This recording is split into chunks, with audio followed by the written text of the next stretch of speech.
അമ്മ മാതാവിനും ഈശോയ്ക്കും ഒരായിരം നന്ദി. എൻ്റെ പേര് ആൻ്റണി, ഇതെൻ്റെ വൈഫ് സുബിമോൾ. ഞങ്ങൾ ചേർത്തലിൽ നിന്നാണ് വരുന്നത്. എൻ്റെ ആദ്യത്തെ സാക്ഷ്യം, ഞങ്ങളുടെ മക്കളുടെ പഠനവുമായി ബന്ധപ്പെട്ട് ഞങ്ങൾക്ക് ലോണിൻ്റെ ആവശ്യമുണ്ടായിരുന്നു. അപ്പം ഞങ്ങൾ രണ്ടുപേരും സർക്കാർ ജോലിക്കാരാണ്. ഞങ്ങൾക്ക് സിബിൽ സ്കോറുണ്ട്, മറ്റ് അത്യാവശ്യം ഒരു ലോൺ കിട്ടാൻ ആവശ്യമായ എല്ലാ സാഹചര്യങ്ങളും ഞങ്ങൾക്ക് ഉണ്ട്. എന്നാലും ഒരു 2 വർഷം മുമ്പ്, അതായത് 2023 മുതൽ ഏകദേശം ആദ്യം ഒരു ബാങ്കിൽ നമ്മൾ പോയി, അവർ ലോൺ തരാമെന്ന് പറഞ്ഞു. പക്ഷേ ഒരു 6 മാസം കഴിഞ്ഞപ്പോൾ അവർ പറഞ്ഞു ലോൺ തരാൻ പറ്റില്ല എന്ന് പറഞ്ഞു. അത് കഴിഞ്ഞ് രണ്ടാമതൊരു ബാങ്കിൽ പോയി, അവിടെ ചെന്ന് കഴിഞ്ഞപ്പോഴും ഇതുപോലെ പേപ്പറുകളെല്ലാം കൊടുത്തു. ഏതാണ്ട് ഒരു 6 മാസമായപ്പോൾ അവർ ലോൺ തരാൻ പറ്റില്ല എന്ന് പറഞ്ഞു. മൂന്നാമതൊരു ബാങ്കിൽ പോയി, അവിടെയും ചെന്നു. എല്ലാ പേപ്പറുകളും നമ്മുടെ കയ്യിലുണ്ട്, ആവശ്യമായ എല്ലാ കാര്യങ്ങളുമുണ്ട്, പക്ഷേ ലോൺ കിട്ടുന്നില്ല. 4മതൊരു ബാങ്കിൽ പോയി, അവിടെയും ചെന്നു. ഇതുപോലൊരു 6 മാസം അവരുടെ പുറകെ നടന്നു പേപ്പറുകളുമായിട്ട്. അവസാനം ലോൺ തരാൻ പറ്റില്ല എന്നവർ പറഞ്ഞു. അപ്പോൾ ഇങ്ങനെ 4 ബാങ്കിൽ പോയിട്ട് എല്ലാ പേപ്പറുകളും റെഡിയായി നമ്മുടെ കയ്യിൽ ഉണ്ടായിട്ടും നമുക്ക് ലോൺ കിട്ടാത്തൊരവസ്ഥ. അതോടൊപ്പം തന്നെ ഏതാണ്ട് ഈ പഠനവുമായി ബന്ധപ്പെട്ട് എൻ്റെ ഹൗസിംഗ് ലോൺ ഉൾപ്പെടെ ഒരു 4 ലോണെങ്കിലും പാസ്സായാൽ മാത്രമാണ് നമുക്ക് ലോൺ കിട്ടുന്നത്. ആ സമയത്താണ് ഞാൻ ഉടമ്പടി എടുക്കുന്നത്, 3/8/2024. അതിനു മുമ്പ് വൈഫ് ഉടമ്പടി എടുത്തിരുന്നു, 8 തവണ പുതുക്കിയിട്ടുണ്ട്. മക്കളുടെ വിദ്യാഭ്യാസവുമായി ബന്ധപ്പെട്ട സാക്ഷ്യങ്ങൾ പറഞ്ഞിട്ടുണ്ട്.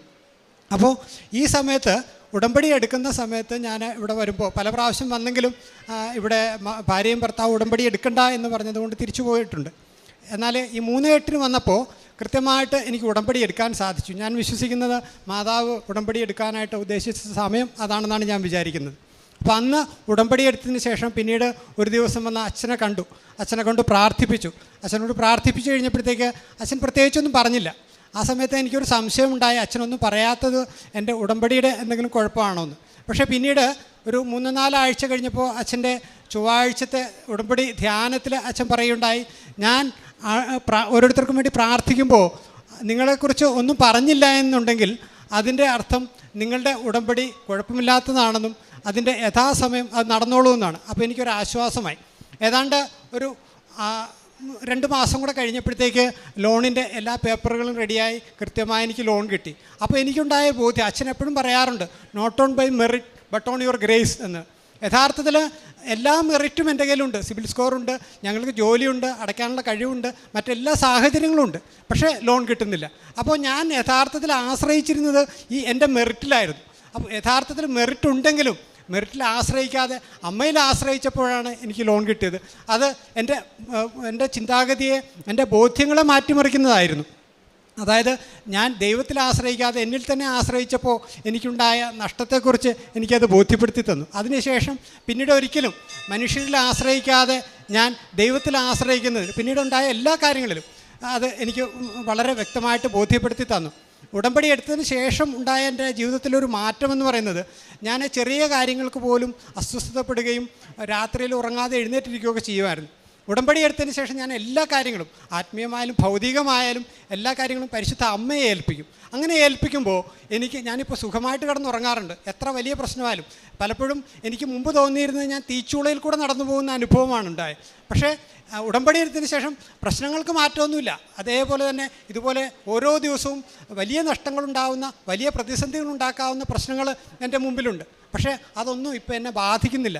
ഞാൻ പരിശുദ്ധ അമ്മയുടെ കൂടെ വളരെ കൂളായിട്ട് ഒരു പുൽത്തകടിയിൽ കൂടെ നടന്നു പോകുന്ന ഒരനുഭവം. എൻ്റെ 2മത്തെ സാക്ഷ്യം എന്ന് പറയുന്നത് എൻ്റെ ആത്മീയ പ്രതിസന്ധിയാണ്. ഏതാണ്ടൊരു 15 വർഷത്തോളം ഞാൻ സ്ഥിരമായിട്ട് വിശുദ്ധ കുർബാനയിൽ പങ്കെടുക്കുമായിരുന്നു. എനിക്കത് വലിയൊരു തീക്ഷ്ണതയോടുകൂടി ഞാൻ ചെയ്തിരുന്നൊരു കാര്യമാണ്. എത്ര ദൂരം യാത്ര ചെയ്ത് വേണമെങ്കിലും അല്ലെങ്കിൽ എത്ര എഫർട്ട് എടുത്ത് വേണമെങ്കിലും ഞാൻ വിശുദ്ധ കുർബാനയ്ക്ക് പോകുമായിരുന്നു. എത്ര ദൂരെ പോയാലും അത് കണ്ടിട്ടേ ഞാൻ അന്നത്തെ ദിവസം പൂർത്തിയാക്കുള്ളായിരുന്നു. പക്ഷേ ഈ ഉടമ്പടി എടുക്കുന്നതിനൊരു 3 മാസക്കാലം മുന്നേ വരെ വന്നു കഴിഞ്ഞപ്പോൾ ഞാൻ എല്ലാ ദിവസവും കുർബാന കണ്ടിരുന്ന എനിക്ക് ആഴ്ചയിൽ ഞായറാഴ്ച കഴിഞ്ഞാൽ പിന്നെ ഒരു 2 ദിവസമൊക്കെ മാത്രം കുർബാന കിട്ടുന്ന അവസ്ഥയിലേക്ക് എത്തി.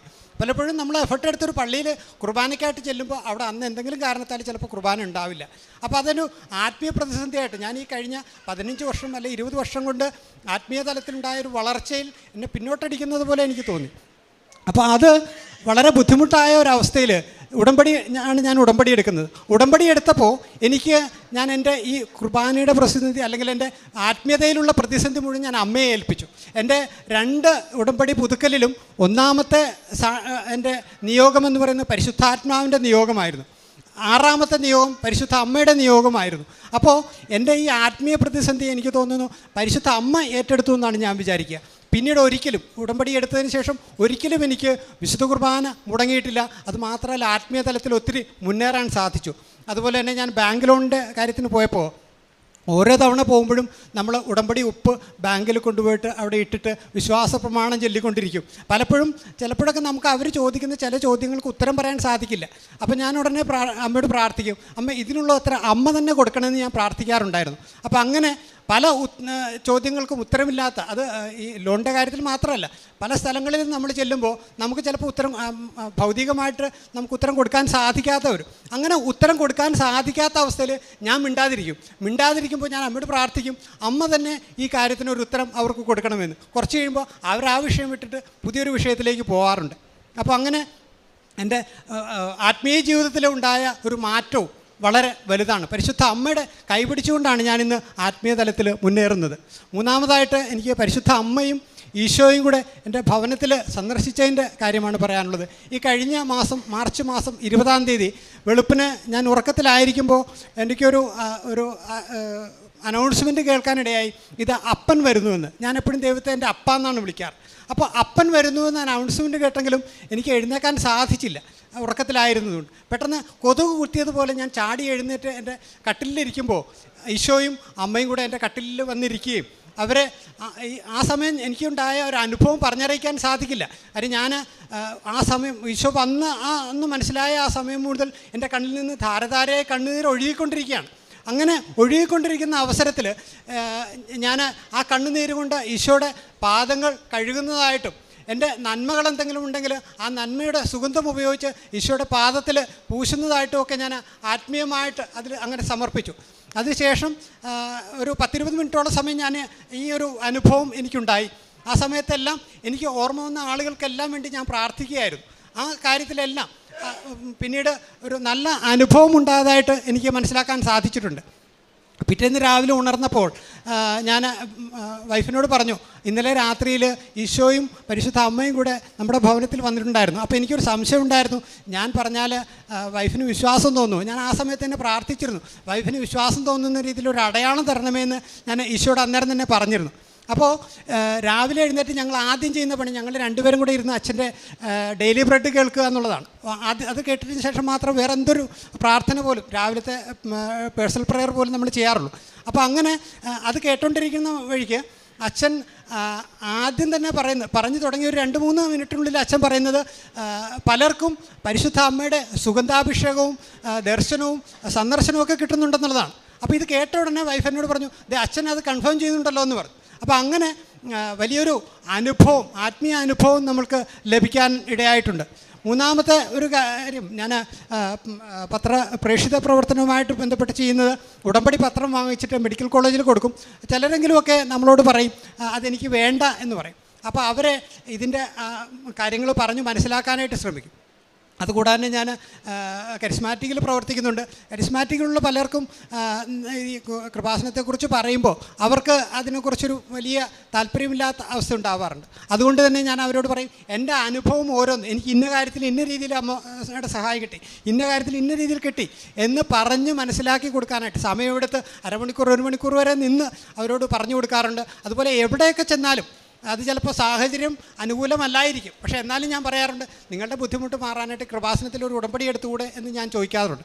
അപ്പോൾ അത്തരത്തിൽ പ്രേക്ഷിത പ്രവർത്തനം കൃപാസനത്തെക്കുറിച്ചും പരിശുദ്ധ അമ്മയെക്കുറിച്ചും ഒക്കെ പറഞ്ഞു കൊടുക്കാനായിട്ട് പരമാവധി ശ്രദ്ധിക്കാറുണ്ട്. നമ്മുടെ കാരുണ്യപ്രവൃത്തിയാണ്. കാരുണ്യപ്രവൃത്തിയിൽ ഞാൻ ആദ്യം ചെയ്തത് അഗതി മന്ദിരങ്ങൾ പോലുള്ള സ്ഥലങ്ങൾ സന്ദർശിക്കുകയായിരുന്നു. അപ്പം നമ്മൾ എന്തെങ്കിലുമൊക്കെ സാധനങ്ങൾ വാങ്ങിച്ചിട്ട് അവിടെ പോകും, പക്ഷേ അത് എപ്പോഴും ചെയ്യാൻ സാധിക്കുന്നില്ല. അപ്പോൾ എൻ്റെ ഒരു സങ്കടം, എല്ലാ ദിവസവും ഒരു ചെറിയ കാരുണ്യ പ്രവൃത്തിയെങ്കിലും ചെയ്യാനായിട്ട് സാധിക്കണമെന്ന് ഞാൻ പ്രാർത്ഥിച്ചിരുന്നു. അപ്പോൾ ഒരു ദിവസം അമ്മ മാതാവ് എനിക്കൊരു ആശയം തന്നു. അതായത് ഭക്ഷണപ്പൊതി കയ്യിൽ കരുതുക. ഞാൻ എല്ലാ ദിവസവും യാത്ര ചെയ്ത് ജോലിക്ക് പോകുന്ന ഒരാളാണ്. അപ്പോൾ പൊതി കയ്യിൽ കരുതാനായിട്ട് ഞാനത് കയ്യിലെടുത്ത് വെച്ചു. രണ്ട് പൊതി എൻ്റെ കയ്യിലെടുത്ത് വെച്ചു. ഈ 2 പൊതി വാങ്ങിച്ചിട്ട് ഞാൻ അപ്പം തന്നെ പ്രാർത്ഥിച്ചു, ഇത് കൊടുക്കേണ്ട ആളെയും കൂടെ അമ്മ കാണിച്ചു തരണമെന്ന് ഞാനിങ്ങനെ പ്രാർത്ഥിച്ചു. അമ്മ മാതാവ് അപ്പം തന്നെ ഒരു 50 മീറ്റർ പോയില്ല ഒരാളെ എനിക്ക് കാണിച്ചു തന്നു. പക്ഷേ ഞാനപ്പം ആലോചിച്ച് നോക്കുമ്പോൾ ഈ മനുഷ്യൻ എല്ലാ ദിവസവും അവിടെ ഉള്ള ആളാണ്, പക്ഷേ അതുവരെ ഞാൻ ഈ ആളെ കണ്ടിട്ടില്ല. അപ്പോൾ അങ്ങനെ എപ്പോഴൊക്കെ എൻ്റെ ഭക്ഷണപ്പൊതി കയ്യിലുണ്ടോ അതിനെല്ലാം ഒരാളെ കാണിച്ചു തരികയും എല്ലാ ദിവസവും ഒരു ചെറിയ കാരുണ്യ പ്രവൃത്തിയെങ്കിലും ചെയ്യാനായിട്ട് സാധിക്കുന്ന ഒരവസ്ഥ ഉണ്ടായി.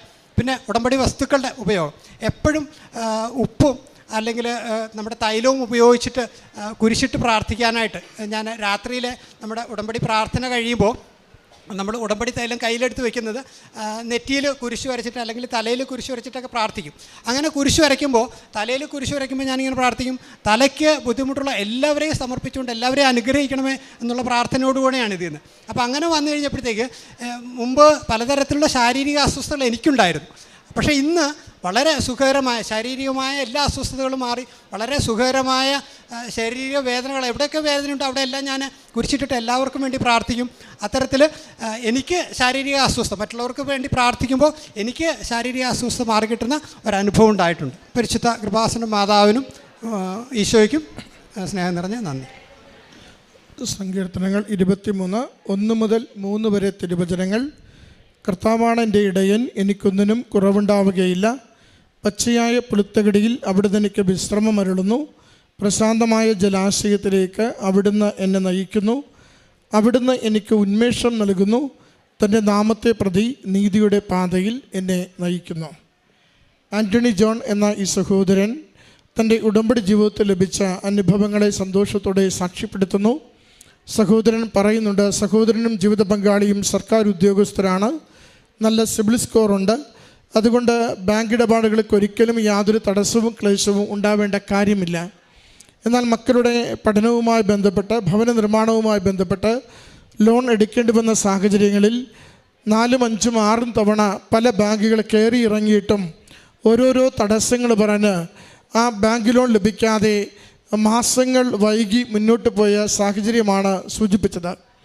അമ്മ മാതാവിൻ്റെ ഉടമ്പടി എടുത്ത് ചെല്ലുന്ന ബാങ്കുകളിൽ ഉടമ്പടി ഉപ്പ് വിതറി പ്രാർത്ഥിക്കുകയും ആ ലോണും അതിൻ്റെ നിയോഗങ്ങളും അമ്മയുടെ തൃക്കരങ്ങളിൽ കൊടുത്തുകൊണ്ട് അമ്മ ഇത് എല്ലാ ക്ലേശങ്ങളും തടസ്സങ്ങളും നൂലാമാലകളും മാറ്റി അനുവദിച്ചു തരുവാൻ സഹായിക്കണം, ഇടപെടണമെന്ന് വിശ്വസിച്ച് പ്രാർത്ഥിച്ചു കൊടുക്കുമ്പോൾ അന്ന് വരെ പറഞ്ഞിരുന്ന തടസ്സങ്ങളൊക്കെ മാറുകയും അന്ന് വരെ നിഷേധിച്ചിരുന്ന ലോണുകൾ അനുവദിക്കും വിധം കാര്യങ്ങൾ ക്രമപ്പെടുകയും ചെയ്യുന്നു. 2 കാര്യങ്ങളാണ് ആ ലോൺ ലഭിക്കുന്ന വിഷയത്തിൽ സഹോദരൻ പറയുന്നത്. ഒന്ന്, ഏറെ നാളുകൾ 5, 6, 4 മാസങ്ങൾ ഈ ലോണിൻ്റെ പുറകെ നടന്ന് നഷ്ടപ്പെട്ടിരുന്നു. സമയച്ചുരുക്കത്തിൻ്റെ അമ്മ ദിവസങ്ങൾക്കുള്ളിൽ ലോൺ അനുവദിച്ചു കൊടുത്തു. രണ്ടാമത്തത്, 2 പേർക്കും ജോലിയുള്ളത് കൊണ്ട് കഴിവിൽ ആശ്രയിച്ച് മെറിറ്റ് കൊണ്ട് കിട്ടുമെന്ന് പൂർണ്ണമായി വിശ്വസിച്ചിരുന്നു. എന്നാൽ അമ്മ മാതാവ് കുടുംബത്തെ ബോധ്യപ്പെടുത്തി കൊടുത്തു, ഇത് മെറിറ്റിലല്ല, ദൈവകൃപയാൽ മാത്രമാണ്. By grace of God it is given granted. ദൈവകൃപയാൽ മാത്രം ഇത് അനുവദിച്ച് കിട്ടുന്നുവെന്ന് ബോധ്യപ്പെടുത്തുകയും വിശ്വാസത്തിൽ ആഴപ്പെടുത്തുകയും ചെയ്തു. ഇതാണ് ആദ്യം ഈ കുടുംബം പങ്കുവെച്ച സാക്ഷ്യം. മറ്റൊന്ന്, വിശുദ്ധ കുർബാനയോടുള്ള ഭക്തി. അത് കൂടുതൽ സജീവമായും അർത്ഥമറിഞ്ഞും സന്തോഷത്തോടെ ജീവിക്കുവാനുള്ള സാഹചര്യങ്ങൾ ഒരുക്കി കൊടുത്തു. മറ്റൊന്ന്, ഔദ്യോഗിക ജീവിതം ഏറെ പ്രതിസന്ധി നിറഞ്ഞ ജീവിതമാണ്. ഒത്തിരി നൂലാമാലകളുള്ള കേസുകളും വിഷയങ്ങളും വരുന്ന ഒരു ജീവിതമാണ്. അതുകൊണ്ട് തന്നെ ഉടമ്പടിക്ക് മുമ്പ് ഇത് ആദിയുടെയും ആകുലതയുടെയും രാത്രി ഉറക്കമില്ലായ്മയുടെയും ജീവിതമായിരുന്നെങ്കിൽ ഇന്ന് അമ്മ മാതാവിൻ്റെ കരങ്ങളിൽ ഓഫീസിൻ്റെ എല്ലാ കാര്യങ്ങളും കൊടുത്ത് ശാന്തതയോടെയും സ്നേഹത്തോടെയും ഓരോ വിഷയത്തെയും സമീപിക്കുവാനും പരിഹാരങ്ങളും അതിന് വേണ്ടുന്ന തീരുമാനങ്ങളും എടുക്കുവാൻ സാധിക്കുന്നുവെന്ന് സാക്ഷ്യപ്പെടുത്തുകയാണ്. മറ്റൊന്ന്, അമ്മ മാതാവിൻ്റെ സാന്നിധ്യം അനുഭവിക്കുവാൻ ആഗ്രഹിച്ച് പ്രാർത്ഥിക്കുമ്പോൾ അമ്മയുടെ സാന്നിധ്യം സവിശേഷമാവിധം ഈശോയുടെയും അമ്മയുടെയും സാന്നിധ്യം അനുഭവിക്കുവാൻ സാധിച്ചതിനെയാണ് സാക്ഷ്യപ്പെടുത്തിയത്. പ്രിയമുള്ളവരെ, ഇത് സമഗ്രമായ ആത്മീയ വിസ്ഫോടനത്തിൻ്റെ പദ്ധതിയാണ് കൃപാസനം ബനിയൻ ഉടമ്പടി എന്നത്. നമ്മുടെ ആത്മീയ മേഖലകളെ മുഴുവനും ഉടച്ചു വാർത്ത് ഒരു പുതിയ ഉന്മേഷം നൽകിക്കൊണ്ട് എങ്ങനെ ദൈവരാജ്യ പ്രവർത്തനം ഈ ലോകത്തിൽ സുഗമമായി വേഗതയിൽ നിർവഹിക്കുവാനാകുമെന്ന് നമ്മളെ പഠിപ്പിക്കുകയും അതിൽ ജീവിക്കുവാൻ നമ്മളെ സഹായിക്കുകയും ചെയ്യുന്നതാണ് മരിയൻ ഉടമ്പടി. അതുപോലെ തന്നെ മറ്റുള്ളവരെല്ലാം അസാധ്യമെന്ന് പറഞ്ഞ് തള്ളിക്കളയുമ്പോൾ നിങ്ങൾ വിശ്വസിച്ചാൽ ദൈവമഹത്വം ദർശിക്കുമെന്ന വചനത്തിൻ്റെ മുഴുവൻ പ്രവർത്തനങ്ങളും ദൈവമാതാവ് ഈ ഉടമ്പടിയെടുത്ത് നിയോഗം സമർപ്പിക്കുമ്പോൾ നിയോഗങ്ങൾ അനുവദിച്ചു തന്നുകൊണ്ട് നമ്മളെ ബോധ്യപ്പെടുത്തി തന്നുകൊണ്ടിരിക്കും. അതുകൊണ്ട് ഉടമ്പടി ജീവിതം അനുഗ്രഹ ജീവിതമാണ്. ഉടമ്പടി ജീവിതം അസാധ്യ കാര്യങ്ങളെ സാധ്യമാക്കി തരുന്ന ജീവിതമാണ്. ഉടമ്പടി ജീവിതം സമയം ഒത്തിരി നഷ്ടപ്പെടുന്നുവെന്ന് കരുതുന്ന മേഖലകളിൽ സമയ ചുരുക്കത്തിൽ അനുവദിച്ചു തരുന്ന ജീവിതമാണ്. ഉടമ്പടി ജീവിതം വിശ്വാസങ്ങളെ ബോധ്യങ്ങളാക്കുകയും ബോധ്യങ്ങളെ ജീവിക്കുവാൻ നമുക്ക് കരുത്തു പകരുകയും ചെയ്യുന്ന ജീവിതമാണ്. അതിൻ്റെ സാക്ഷ്യമാണ് ഈ കുടുംബം ഈ അൾത്താരയിൽ പങ്കുവച്ചത്. നമ്മുടെ ജീവിതങ്ങളെ പ്രത്യക്ഷീകരണത്തിൻ്റെ സാക്ഷികളാക്കി മാറ്റുവാൻ സഹായിക്കണമേ എന്ന്, നിയോഗങ്ങളെ അതിവേഗം അനുഗ്രഹിക്കണമേ എന്ന് പ്രാർത്ഥിച്ചുകൊണ്ട് കരങ്ങളടിച്ച് ഈ സാക്ഷ്യം സമർപ്പിക്കാം. അത്യപൂർവ ദൈവാനുഭവങ്ങൾ ഇനി നിങ്ങൾക്കും സ്വന്തം. ഈ യൂട്യൂബ് ചാനൽ ഇതുവരെ സബ്സ്ക്രൈബ് ചെയ്തിട്ടില്ലെങ്കിൽ ഇപ്പോൾ തന്നെ സബ്സ്ക്രൈബ് ചെയ്യുക. ഈ വീഡിയോ ഇപ്പോൾ തന്നെ നിങ്ങളുടെ സുഹൃത്തുക്കൾക്ക് ഷെയർ ചെയ്തുകൊണ്ട് കർത്താവിൻ്റെ പ്രേക്ഷിതരാകുക.